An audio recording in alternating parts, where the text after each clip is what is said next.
Bonjour et buongiorno à tutti quanti. Aujourd'hui, je suis avec une certaine émotion particulière pour enregistrer cette vidéo disons, conjonction, une situation météo particulière parce que il y a l'orage à Paris. Je trouve que quand il y a la pluie, c'est comme si c'était encore plus tangible, cet lien entre le ciel et la terre. La pluie comme un rideau béni qui nous permet vraiment de voir dans le concret cet lien avec ce qu'il y a au-delà de la matière, la transcendance et ce qui est là maintenant dans le monde manifeste dans lequel nous sommes, donc dans cette dimension immanente. L'argument d'aujourd'hui, c'est un sujet qui me touche particulièrement et qui concerne nous tous et qui est le deuil d'un être cher, ce qu'on appelle la mort d'un être cher. Et pour moi, c'était un apprentissage, une véritable initiation de découvrir que la mort, aussi la mort comme tout dans la vie, peut être un pont, un couloir pour un instrument, une initiation pour expanser l'amour dans notre existence. Donc, quelle est la piste pour faire en sorte qu'un événement si dur et douloureux, normalement pour l'âme humaine, puisse devenir une inspiration, une nourriture pour vivre notre vie tout entière comme un hymne à la vie. Évidemment, je n'ai pas la prétention dans ce contexte et en général jamais d'être exhaustive sur un thème si délicat, si vaste et si complexe auquel je vais donc peut-être dédier et consacrer d'autres partages, d'autres vidéos. Dans cette occasion, mon souhait c'est celui d'illustrer, disons comme ça, certaines pistes pour faire en sorte que cet événement de la mort d'un être cher puisse être pour nous quelque chose qui ne dessèche pas notre existence, qui ne draine pas notre existence, qui ne va pas dans des dérives dépressives, mais au contraire qui nourrit notre vie. Et je ne parle pas de la joie quoi qu'il arrive, parce qu'évidemment c'est un événement douloureux, mais c'est toujours notre liberté de savoir trouver le nectar, même dans quelque chose qui est douloureux, et donc de nous sentir nourris. Pourquoi je parle des pistes? Parce que la piste, pour moi, évoque aussi la piste de danse.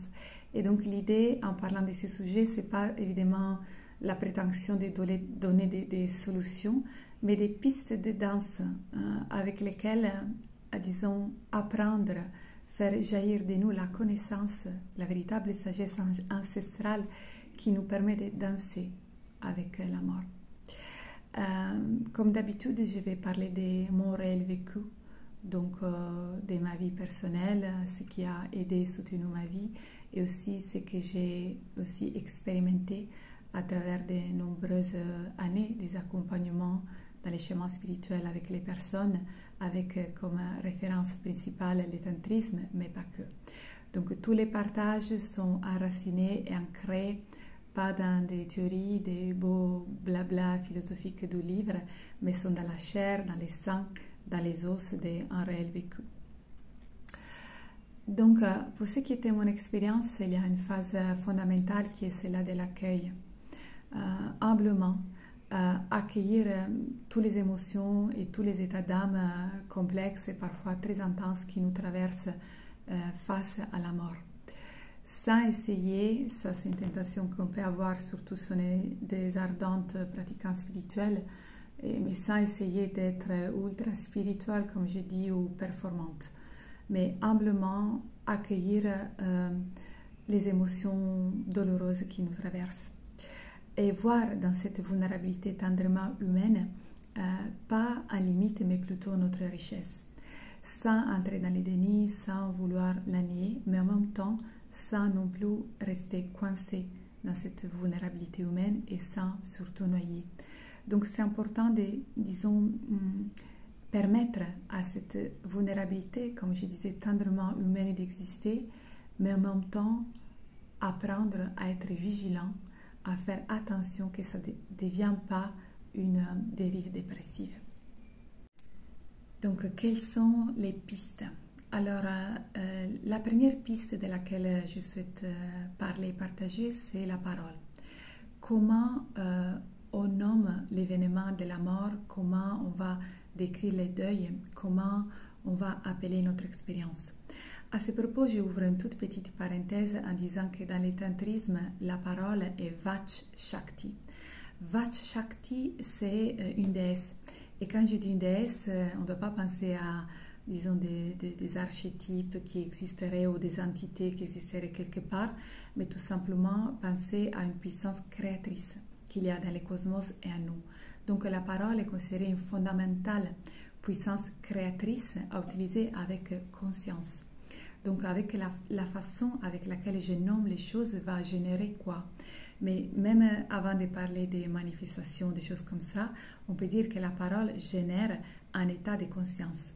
Donc par exemple l'expression qui existe en italien, mais je crois qu'elle existe aussi en français, genre j'ai perdu une personne chère, j'ai perdu, voyez comme ça donne origine immédiatement à un sentiment de déchirement.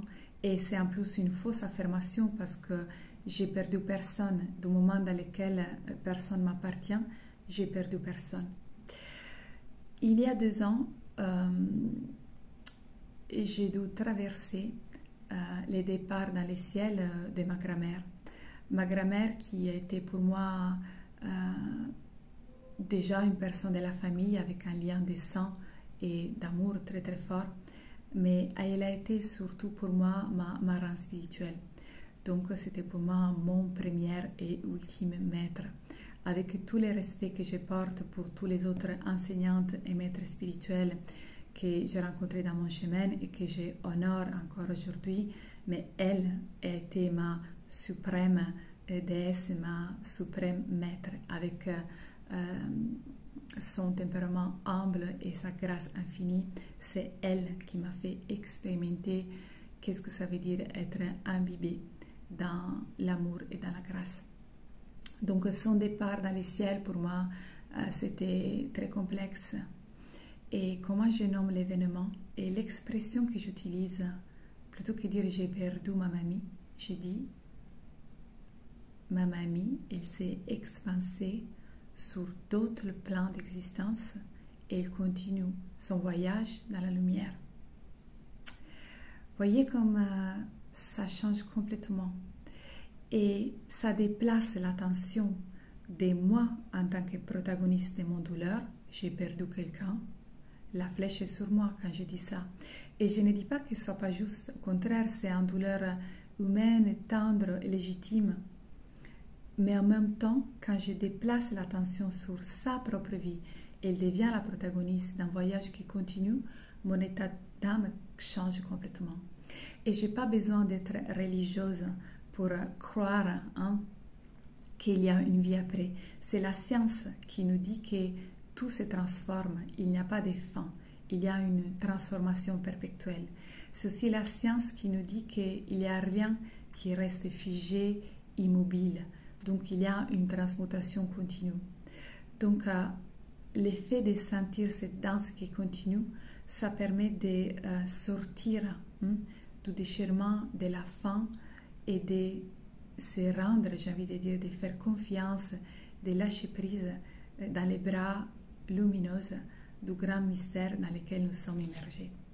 Dans cette constante transformation, qui est une évidence pour la science, et je répète même pas sans parler de spiritualité, voyez comme il y a des expressions qui sont en contradiction avec la réalité. Par exemple, le status morte, avec cette participe passé définitive et totale, j'ai envie de dire, c'est en contradiction avec la réalité des choses qui sont dansantes, qui sont en mouvement, qui bougent tout le temps. Donc l'expression « ma mamie s'est expansée » sur d'autres plans d'existence, elle continue son voyage de la lumière, c'est une expression que moi j'ai ressentie plus adhérente à la réalité. Et dans ce partage aujourd'hui, ça va être une invitation pour chacun de nous à trouver nos propres mots qui résonnent avec la vibration d'amour qui nous a liés et qui nous relie encore à l'être cher. Une autre piste qui nous permet de danser avec cet argument si complexe du deuil d'un être cher, c'est notre sensorialité. Et on pourrait dire, mais qu'est-ce que ça a à voir la sensorialité avec la mort? Eh bien, dans la tradition tantrique, les sens nous sont donnés pas simplement comme, disons, des dons pour ressentir du plaisir, mais aussi comme des ponts, comme des instruments, comme des outils pour dilater notre conscience. Et la dilatation de notre conscience, l'élargissement de notre conscience, c'est ce qui nous libère. L'intensification sensorielle dans sa vastité nous amène sur un plan divin, que c'est le plan infini dans lequel on peut expérimenter la connaissance de notre profond soi, qui est toujours libéré des souffrances humaines. Mais encore une fois, pour rendre les choses simples et concrètes, je ferai un exemple de ce que j'ai vraiment vécu. Alors, nous sommes nombreux à savoir qu'en vérité, ce qu'on appelle le deuil, parfois ça commence avant le moment de la mort. Et pour reprendre l'exemple de ma vie concrète avec ma mamie, ça a commencé, disons, dans les moments dans lesquels ils nous ont annoncé la maladie grave qu'elle avait.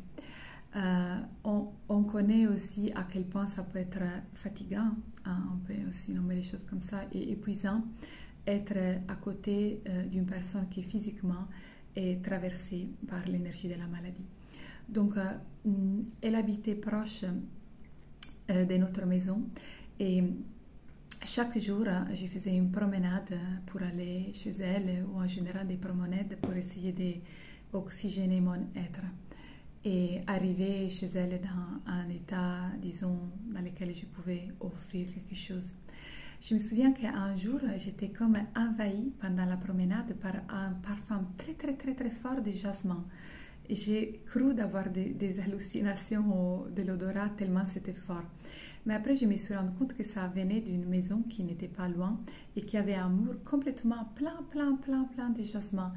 Et à ce moment-là, je me suis, disons, régalée et accordé la possibilité de sentir sans modération la jouissance qui me provoquait cet parfum enivrant de jasmin. Et je vous dis la vérité, j'avoue que j'étais même bouleversée par le fait que je pouvais sentir avec la douleur que j'avais aussi autant de jouissance au niveau de ma sensualité. L'orgasme unifiant duquel parle le tantrisme, c'est pas simplement dans l'intimité des deux corps ou des âmes qui s'unissent, mais c'est un érotisme plus subtil. C'est cette communion de l'âme individuelle qui se reconnaît et a une extase dans se reconnaître dans l'âme universelle, ou autrement dit, c'est ce sentiment d'appartenance intime de l'individu avec le grand tout. Et cette sensation d'intimité, c'est aussi le don de notre sensorialité consciente. C'est quelque chose qui peut venir à notre soutien quand on est confronté à des traversées si intenses comme le deuil d'un être cher. Une autre chose qui me vient à l'esprit, que dans la même période dans laquelle en plus plein de tsunamis sont arrivés dans ma vie, comme ça, juste pour ajouter, c'est évidemment pas sur les mêmes plans, mais compliquer les choses d'un point de vue pratique, j'ai dû faire un déménagement.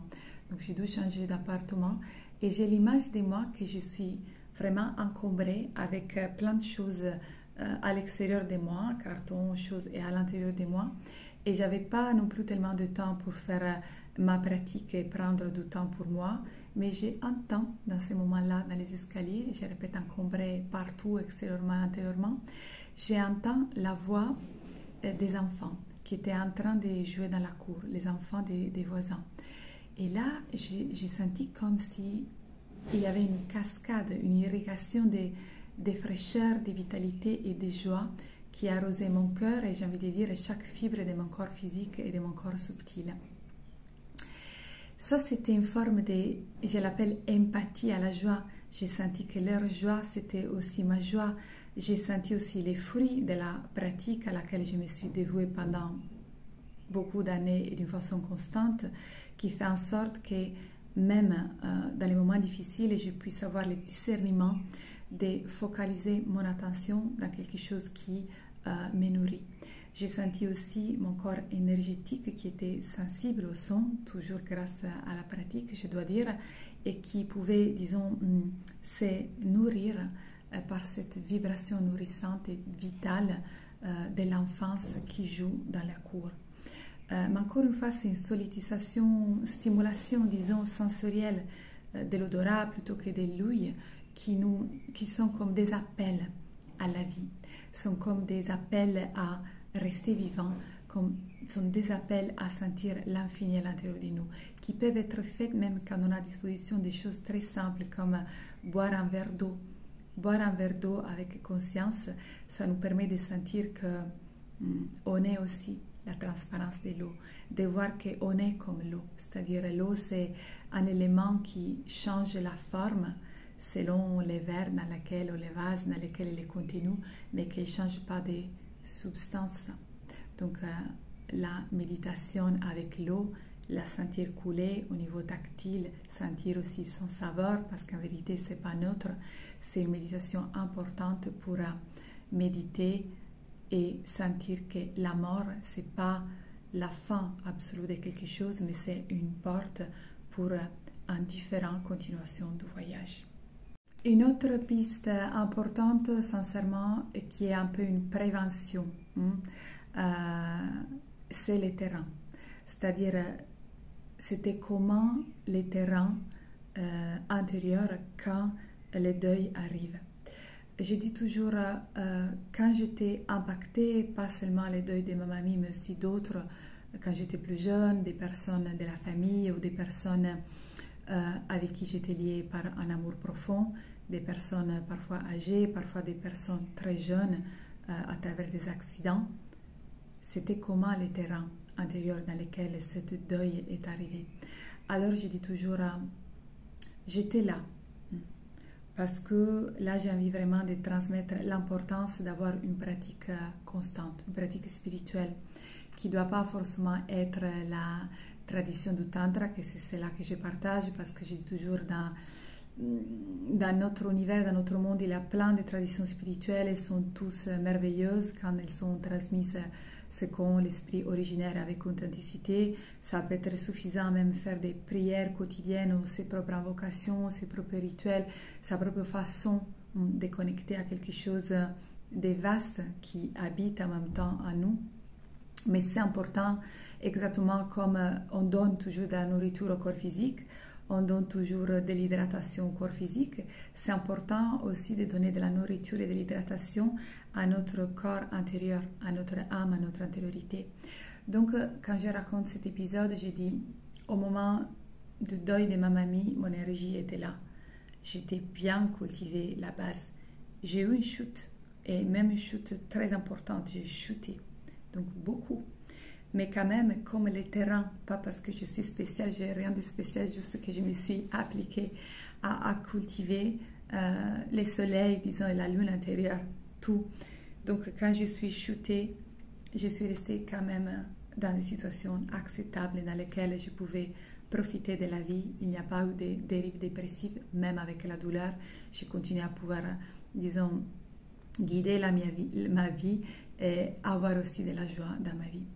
Donc, le terrain est très important. Comment je cultive tous les jours mon intériorité et comment les événements éprouvants de la vie me trouvent quand ils arrivent, et ça c'est inévitable.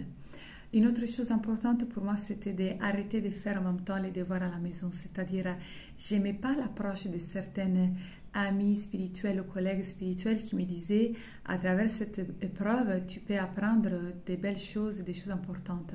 Ça, c'est mon approche personnelle à moi, c'est-à-dire, ça marche de dire qu'on peut apprendre des choses quand les épreuves sont faibles ou moyennes.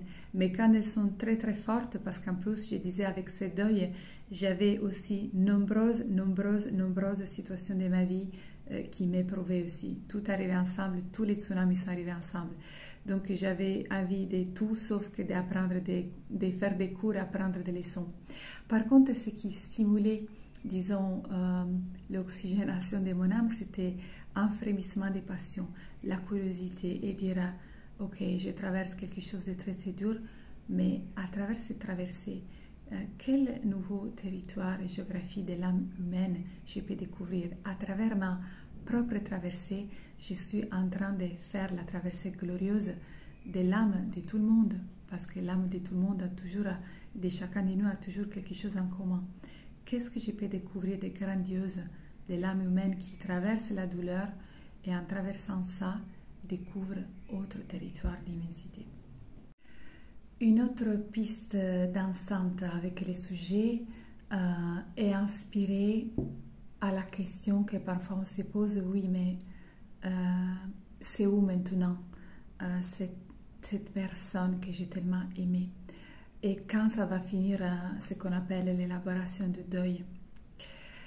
Alors, mon expérience personnelle, c'est pas une consolation dans le sens que, à quelque niveau, moi, j'aime pas l'expression élaboration du deuil dans le sens que on n'élabore jamais, en quelque sorte, dans le sens qu'il y aura toujours une partie de nous qui aura envie de prendre dans les bras la personne chère et qu'on aurait envie d'être pris dans les bras.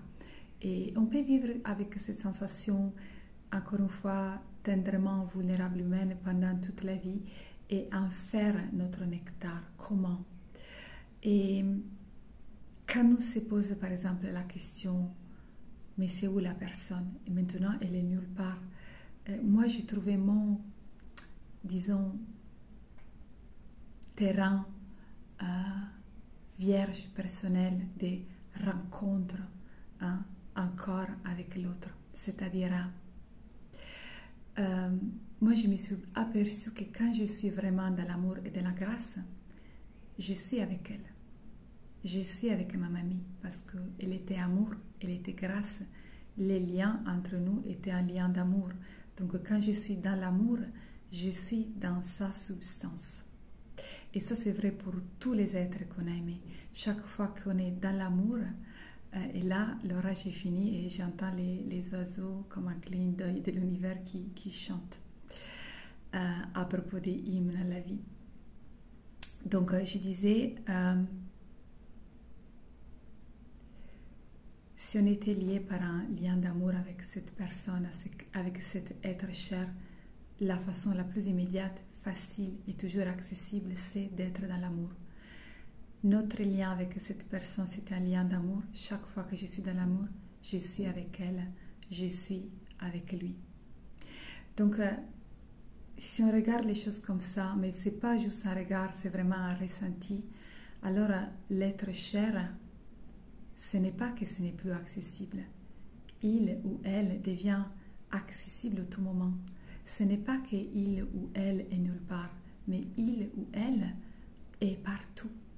Parce que libéré du fait d'être coincé dans une forme, comme le dit aussi la science, c'est expanser dans autre forme d'existence, autre forme de vie. Et là vient aussi la, disons, responsabilité personnelle de se rendre compte que si la personne que j'aimais, elle est partout, alors je dois faire attention.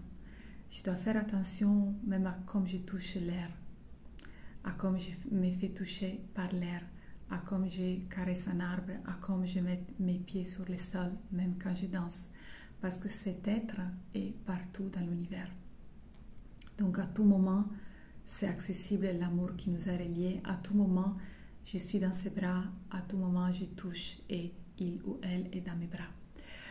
Donc tous ces partages, c'était un partage parce que mon souhait, c'était de tout cœur de stimuler aussi l'effet de donner une autre possibilité à la mort, donner une autre possibilité à la mort d'être quelque chose autre que méchante. Je n'ai pas de réponse. Je ne dis pas que c'est une belle chose, mais je n'ai pas non plus envie de dire que c'est une mauvaise chose. Juste d'ouvrir les champs et dire, on peut la penser comme autre chose que quelque chose de mauvais. Et c'est peut-être qu'en ce sens, dans le tantrisme, la déesse Kali, qui est la déesse de la mort, est tellement adorée. Et on dit qu'elle n'est pas une déesse méchante, parce qu'elle est une déesse, donc elle est pleine de grâce. Elle est tranchante, parfois elle est bouleversante, mais elle n'est pas méchante. Elle est une déesse pleine de grâce et on dit qu'à celles et à ceux qui ont le courage de regarder Kali dans les yeux, à eux, elle, la grâce vient. Pour moi, la traduction de la grâce vient, c'est ça, que la mort, comme l'érotisme, nous ouvre une porte vraiment immense à la réalisation de la non-dualité suprême qui imprègne chaque fibre de notre univers en tant que macrocosme et de notre vie en tant que microcosme. Donc, c'est passionné, disons, à voir la mort comme une voie royale pour la vie. Une voie royale pour retrouver la responsabilité de notre propre vie et arrêter de voir la mort comme quelque chose d'antagoniste et opposé à la vie. Je dis toujours, une vie digne, c'est une vie dans laquelle la mort des autres ou de nous, quand elle arrive, elle nous trouvera vivants et pas déjà morts. C'est-à-dire dans l'acte d'être immergé dans les parfums de la vie, dans l'acte de célébrer l'existence, dans l'acte d'être dans l'état d'âme, d'être dans notre plus ardente énergie amoureuse. Une vie dans laquelle on arrête de trahir nous-mêmes en étant loin de nous. À ce propos, ça me vient à l'esprit l'image d'un jour, c'était assez récente, c'était l'année dernière après une retraite avec une pratique très très intense et inoubliable.